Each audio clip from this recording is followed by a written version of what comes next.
C'était l'enfant terrible du sport cycliste. Amusant, il voulait être drôle. Alors les coureurs là. C'était en tout cas un homme de grand cœur. Bonjour. Bonjour monsieur. Monsieur comment? Nous venons de Lyon. Les Lyonnais. Oui, on vient visiter votre région. Ah bon? En vélo. Très beau, hein. Et vous ne me connaissez pas?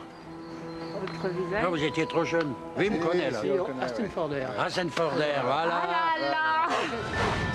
Il s'affirme lors de sa première année de professionnel en 1953 dans le Tour de France. Nello Loretti ni Tesser ici ne lui font peur. À peine reste-t-il révérencieux devant Hugo Koblet, qui s'amuse de temps en temps de ses facéties.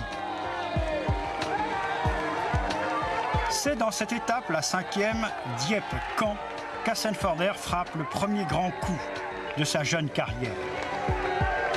Fidèle à son habitude, il a lancé le signal de la bataille. Le Suisse Schaer s'est laissé surprendre. Et les nouvelles vont vite.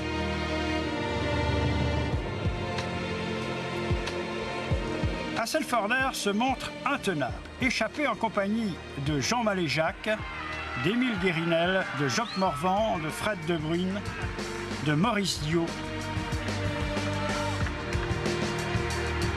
et de Pierre Molineris. Un Molineris qui attaque sans succès.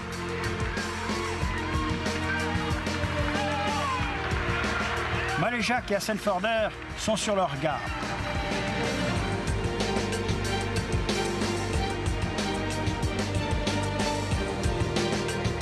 Mais l'Alsacien ne peut enrayer l'attaque de Jean Maléjac aux portes de Caen. Le Finistérien l'emporte. Roger Hassan Forder en contre-attaque gagne le sprint pour la 2e place. Il va recevoir sa récompense. J'avais peur de personne parce qu'ils étaient tous, je ne vais pas dire des fers à repasser contre moi, mais c'était des mecs qui n'allaient pas aussi vite que moi. Personne ne pouvait me battre, sauf Wolstenbergen ou Darrigade, à la rigueur. Mais finalement, vous ne jouez pas la victoire d'étape, puisque Maléjac part devant. Maléjac était loin, il ne pouvait pas me prendre le maillot. Hein. C'est moi qui prends le maillot. J'avais fait mes calculs.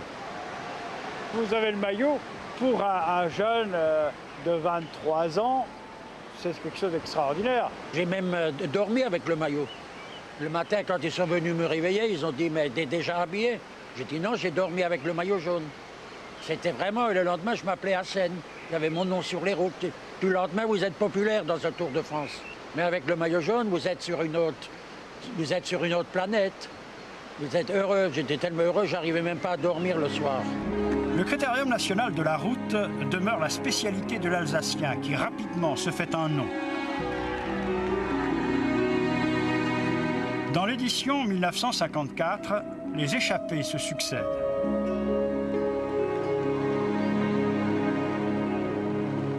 Dans la côte de Dourdan, Dupont et Hassan Forder sont à l'avant-garde. De grands moments vont encore se produire. Mais tout cela aboutit à l'attaque de Roger Hassan Forder à 14 km du but. Personne ne pourra le rejoindre. Même ses équipiers, Francis Anastasi et Raoul Rémy, ne peuvent l'atteindre. Une victoire de puncher. Joyeux Alsacien, au merveilleux panache.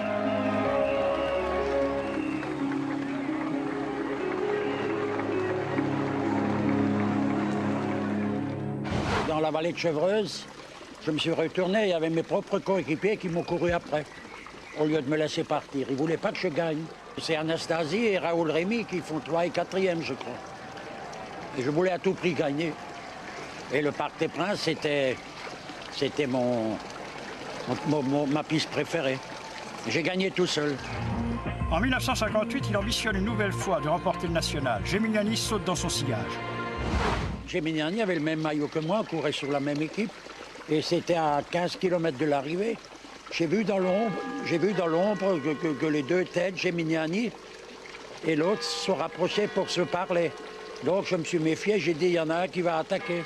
J'ai dit, au lieu de rester dans les roues, vous devriez rouler un peu, parce que à 8h30, j'ai mon train pour aller voir ma fiancée. C'était ça. C'est pour ça que j'ai roulé tellement vite. Et finalement, vous gagnez le Critérium national pour la 3e fois. pour la 3e fois et j'avais mon train à 8h20 pour aller voir ma fiancée en Alsace. Faut le faire, hein. Avec la 5e étape, Metz-Colmar, 229 km, les 119 rescapés du Tour 55 vont attaquer sous une chaleur toujours croissante leur premier parcours en montagne. Hassenforder et Jean Bobet franchissent en tête le col de la Charbonnière et foncent vers l'Alsace avec 10 minutes d'avance sur le gros du peloton. Enfant du pays, Hassenforder voulait gagner à Colmar et il y réussit pleinement devant un stade enthousiaste. En 1956, il prend le départ du Tour de France à Reims. Personne ne voulait de lui, eu égard à ses facéties. Je marchais pas du tout. Et finalement, Capu a dit, si tu me promets d'être sage, on va essayer de te prendre. Et finalement, ils m'ont pris. Vous êtes sélectionné, il faut dire, Oui. dans l'équipe des Bretons. Dans l'équipe C'est quand des même Bretons. étonnant, vous, Alsaciens. Oui, c'est la première fois que ça arrive, mais vu que j'avais une grand-mère qui jouait du biniou dans le temps, c'est à cause de ça qu'ils m'ont pris. Et finalement, je suis resté très tranquille. J'avais promis à Capu que je gagnerais une étape. Sur le circuit des Essarts contre la montre, Charlie Gaulle livre l'étendue de son talent. Il l'emporte, tandis que Gilbert Desmet porte le maillot jaune. C'était une contre-la-montre d'une trentaine de kilomètres individuelle. Et moi, je me prends, je me prépare et on me tient, préparez-vous, préparez, paf, je casse la manivelle de la pédale. Et je me suis encore fait mal, je me suis fait une petite entorse. Et finalement, j'ai pas fait les 25 kilomètres. Alors Capu m'a dit, va te reposer et tu feras l'étape cet après-midi. Et l'après-midi, j'ai gagné l'étape. 4e étape, Rouen-Caen, étape courte, 125 km, mais étape de la chaleur. L'allure est rapide, on roule à plus de 50 à l'heure. Une attaque est payante, 6 champions foncent vers la cité de Malherbe. Picot, Hassenforder, Pourting, Barbotin, Privat et Auder.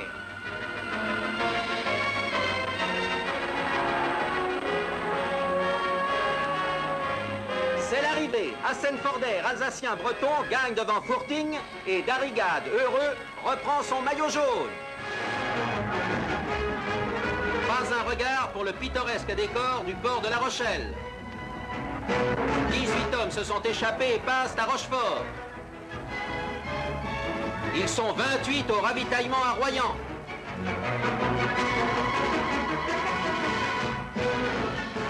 Une grande étape, une étape assez longue, et puis je m'échappe tout de suite avec un Hollandais. Finalement, il roulait pas bien, le mec, au départ, il roulait pas, et vers la fin, il roulait. Il roulait, moi je roulais, j'étais moins bien. Et finalement, j'ai quand même réussi à le battre au Vélodrome, avec pas mal de chance. Toulouse-Montpellier, 231 km. Dès le départ, il y a des tentatives d'échapper de Gaulle et Skodler. Le rythme de cette étape est démoniaque. Le compteur des voitures marque souvent 60. À 15 km du but, Hassenforder surgit et remporte un nouveau succès devant De Groot, Wartsman, Bahamontes, Lebert. Adriensen est encore leader. Roger Hassenforder n'en a pas terminé avec les victoires d'étape. Le Tour connaît déjà son vainqueur, sauf accident. Bovin va terminer 2e sur les talons de Roger Walkowiak. Le tronçon Lyon-Montluçon se présente ici.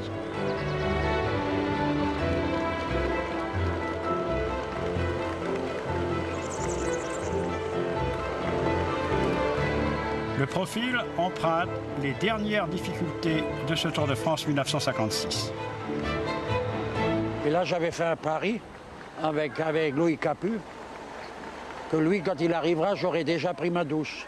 Alors il m'a dit, t'en es capable, comme je te connais, t'en es capable. Et finalement, je suis parti tout seul et j'ai fait pas loin de 200 km tout seul. J'ai même eu des points du meilleur grimpeur. On a monté un petit col de Beau-Louis, comment il s'appelait. Mais vous aviez l'intention de partir dans cette étape Saint-Étienne-Montluçon comme ça? Oui, c'était mon anniversaire, je voulais à tout prix gagner. J'avais dit à Capu, je gagne, il a dit, dernier capable. Finalement, j'ai gagné, mais il était temps, hein. J'étais cuit à l'arrivée. Hassenforder se bat en gravissant le col du Beau-Louis. Il n'en peut plus et il a peur d'être rejoint. Il tangue parfois sur la route, de droite à gauche, sprint, ralentit. sprint à nouveau. Interroge les uns et les autres sur son avance.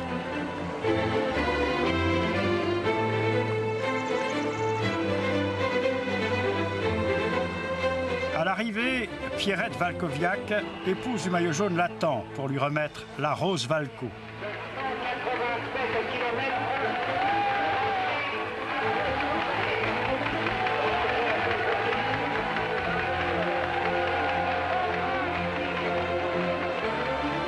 Il a gagné tout cela sous l'œil de Georges Briquet et de Robert Chapat. Hassenforder remporte son 4e bouquet. Le peloton arrive 8 minutes plus tard, peloton au sein duquel se trouve le leader Roger Valkowiak. En 1957, Roger Hassenforder va remporter 2 nouvelles étapes dans le Tour. Ici, au départ de Metz, Hassenforder devient sérieux. Le terme de l'étape est en effet Colmar, son fief. La chaleur qui s'abat sur la caravane provoque des situations insolites. Marcel Rohrbach se plonge dans l'abreuvoir. L'Italien Padovan a spontanément dérobé le seau d'eau dans une ferme. Le paysan ne le reverra plus. Et je marchais pas tellement bien et je voulais à tout prix, parce qu'il y avait mes parents à l'arrivée, je voulais à tout prix. Et on a monté le col du Linge, où j'ai cassé mon dérailleur, j'ai été obligé de monter avec 47, 20 ou je sais pas quoi. Et quand je suis arrivé en haut du col, tous les copains qui étaient avec moi, ils ont dit maintenant tu as gagné. Et finalement j'ai gagné à Colmar. Et mon père, mes parents, ils étaient contents. Moi aussi. Pour vous, finalement, le Tour de France se résumait, s'il y avait une étape à Colmar, c'était de gagner en Alsace, quoi. Gagner chez nous. Personne ne pouvait me battre. Pratiquement. Dans ma tête, je dis, personne ne peut te battre à Colmar. Finalement, j'ai gagné 2 fois. Et le Tour se poursuit. Passage à Béziers. Il s'agit ici de la 14e étape Alès-Perpignan. Le vent du nord tempère la chaleur. 11 hommes vont se présenter au sprint à Perpignan, dont Hassenforder, Mahé, Groussard, Ruby et Antonin Roland. Pierre Ruby va lancer admirablement son coéquipier Roger Hassenforder, qui enlève le sprint et par là même son 2e succès d'étape en 1957. Dans les Pyrénées, il se retirera sur la pointe des pédales, totalement réfractaire aux montagnes. Les boucles de la Seine le trouvent en état de grâce. 6 hommes se détachent. Arnaud Gère, Bernard Gauthier, Privas, Casala, Dupont. Roger Hassenforder. Et dans un sprint irrésistible, il jongle avec ses derniers rivaux et l'emporte, comme il le désirait. Les portes de l'équipe de France du Tour s'ouvrent devant lui. C'est Bidot qui m'a pris. Marcel Bidot qui vous sélectionne. Oui, je crois. Il m'avait vu gagner. Il a dit, il faut que je vous prenne dans l'équipe de France, mais il faut être sérieux. Promettez-moi d'être sérieux. Alors, OK, il m'a pris dans l'équipe de France. C'est un Tour de France qui partait un peu de chez vous, parce que ça partait de Mulhouse. Oui, le départ était à Mulhouse. Vous aviez votre photo dans tous les magasins de la ville. Bien sûr, c'est normal. Hein, je suis pratiquement mulhousien, alors. Pour justifier sa sélection, il s'applique à remporter une victoire d'étape. Dans l'étape Nantes-La Rochelle, une échappée se forme.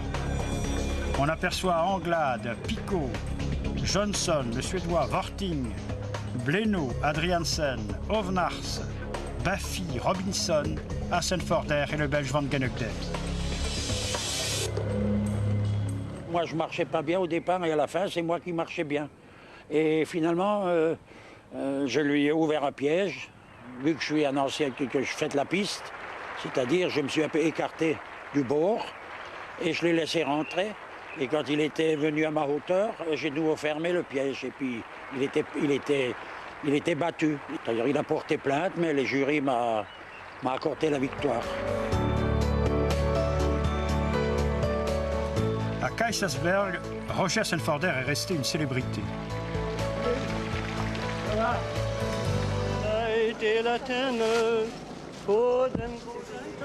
Chante. Steht eine Laterne. Und steht sie noch davor? Wollen wir uns wiedersehen, wenn wir bei der Laterne stehen?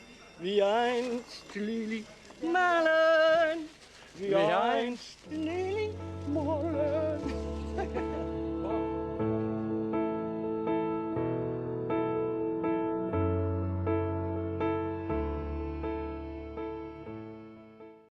rock and roll.